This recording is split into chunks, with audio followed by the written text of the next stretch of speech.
190 تقريبا، عشان انا ما اقدرش اكذب عليك، انا راجل كوريكتور. انت هو الامام مهدي. مين هو؟ المهدي المنتظر طبعا، ويقابله الحجاج يقابله سنويا. وما يجيش نرشح روحي انه باش نركب راح 1990 تقريبا، عشان انا ما اقدرش اكذب عليك، انا راجل كوريكتور.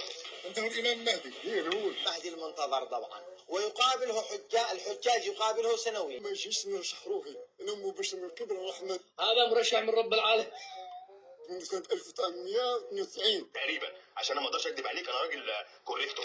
انت هو الامام مهدي. مين هو؟ المهدي المنتظر طبعا، ويقابله الحجاج يقابله سنويا. قضية المهدي المنتظر اشتغل بها الناس، لا الذين ينتظرونه ولا الذين يخرجون ويحسبون أنفسهم أنهم هم المهدي المنتظر. هذه القضية أيها الأفاضل أنا تكلمت فيها في بعض الفيديوهات، لكن ليس من أجل أن هذا الرجل الذي خرج علينا الآن في الجزائر يقول أنا مرشح من رب العالمين وأنا المهدي المنتظر وألتقي بالحجاج سنويا. ليس هذا هو الموضوع. أنا الموضوع الذي أتكلم فيه الآن لا يهمني هذا لا من قريب ولا من بعيد، وإنما أتكلم عن قضية حقيقة المهدي، لأن من الناس حتى وصل الأمر إلى بعض أهل العلم أنهم اعتمدوا على هذا الخروج وأبطالوا المهدي المنتظر. ماذا يقولون؟ يقولون هذه قضية المهدي المنتظر لما أنتم تقولون بأن الأحاديث صحيحة فيه وفي خروجه وفي ظهوره في آخر الزمان وهو من علامات الساعة، جعلت الناس يخرجون في كل البلدان. يخرج في المغرب يقول أنا المهدي المنتظر وهذا حق، ويخرج في الجزائر يقول أنا المهدي المنتظر وهذا حق، ويخرج في الجزيرة في كل الدنيا حتى في بلاد الغرب يخرج أحدهم فيقول أنا المهدي المنتظر، أنا الذي أرسلني الله تبارك وتعالى وبعثني الله إلى الأمة ويحدث بقال الله قال رسول. والغريب أن منهم من يكون على خير كبير من الفقه والعلم والمعرفة والدين والشريعة، فيتكلم بقال الله قال الرسول. سبحان الله، لا حول ولا قوة إلا بالله. أنا أقول لكم أيها الأفاضل، لا هؤلاء الذين يخرجون على الحق ولا أولئك الذين يكذبون على الحق كلهم على باطل، ولا الشيعة كذلك على باطل. اسمعوا بارك الله فيكم، انتبهوا لنستفيد جميعا ونتبع الحق جميعا ونكون على الحق جميعا إن شاء الله.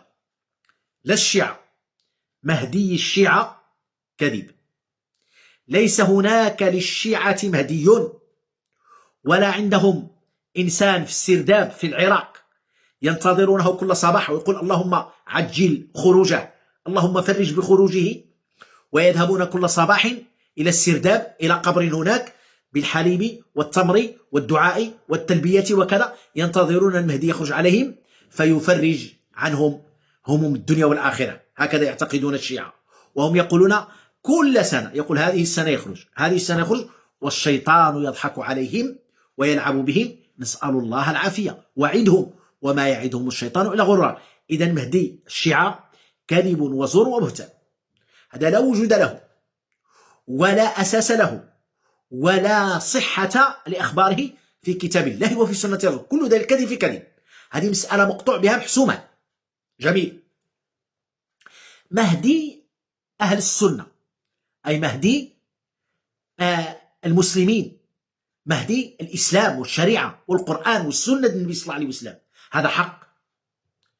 أحاديث كثيرة قال فيها، لست أنا، أهل العلم الصيارفة الأفذاذ أهل الحديث الذين قال فيهم الشافعي رحمه الله، قال أهل الحديث هم أهل النبي وإن لم يصحبوا نفسه أنفاسه صحبوا. أهل الحديث هم أهل النبي وإن لم يصحبوا نفسه أنفاسه صحبوا. الله، هذا أهل الحديث أوصلوا أحاديث المهدي إلى 50 حديثا وغربلوها، فيها الموضوع، فيها الضعيف، فيها الحسن، وفيها الصحيح.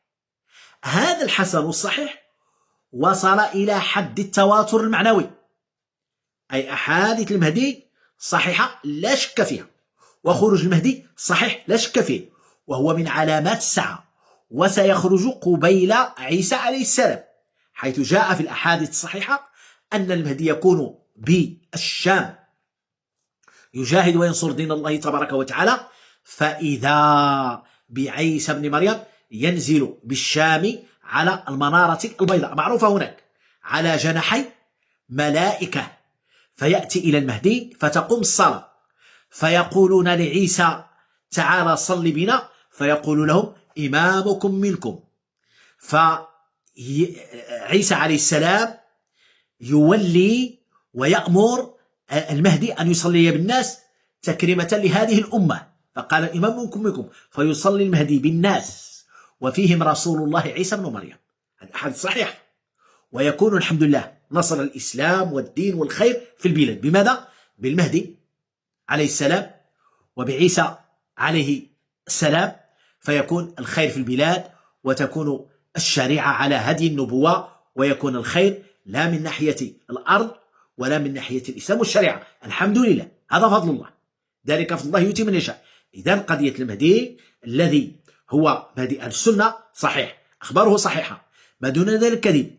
أما هؤلاء الذين يخرجون الآن لا في الجزائر ولا في غيرها ويقول بأن كما هذا الذي سمعتم أنا مرشح من رب العالمين ورسول رب العالمين وأنا المهدي وكذا، هؤلاء كلهم دجاجلة كذابون. وأخبرنا النبي صلى الله عليه وسلم كما في الصحيحين وغيرهما أنه يخرج كذابون دجال قريبا من 30 كلهم يزعم أنه رسول الله، وفي لفظ يزعم أنه نبي الله، وأنا خاتم النبي لا نبي بعدي. هل كذاب دجال أخبرنا بهم رسول الله صلى الله عليه وسلم حتى أوصل عددهم إلى 30. إذا بارك الله فيكم، من أجل التنوير ومن أجل التوعية والتبصير أسجل. نسأل الله تبارك وتعالى أن يفهمنا ديننا وأن يثبتنا عليه حتى نلقاه، آمين. أخيرا أيها الأخيار، لا تغفلوا تجارتنا، الصلاة والتسليم على نبينا المختار، إذ هو القائل صلى الله عليه وسلم كما في صحيح الترغيب 1671 من حديث حبان بن منقذ بن عمرو الأنصاري رضي الله عنهما، قال صلى الله عليه وسلم بعدما جاءه رجل فقال فصلاتي لك كلها، قال إذن يكفيك الله ما أهمك من أمر دنياك وآخرتك. يا له من فضل عظيم في هذه الصلاة، أكثروا من الصلاة والتسليم على نبيكم تنالون هذا الخير وتكونون من أهله، وفقني الله وإياكم لذلك، آمين يا رب العالمين.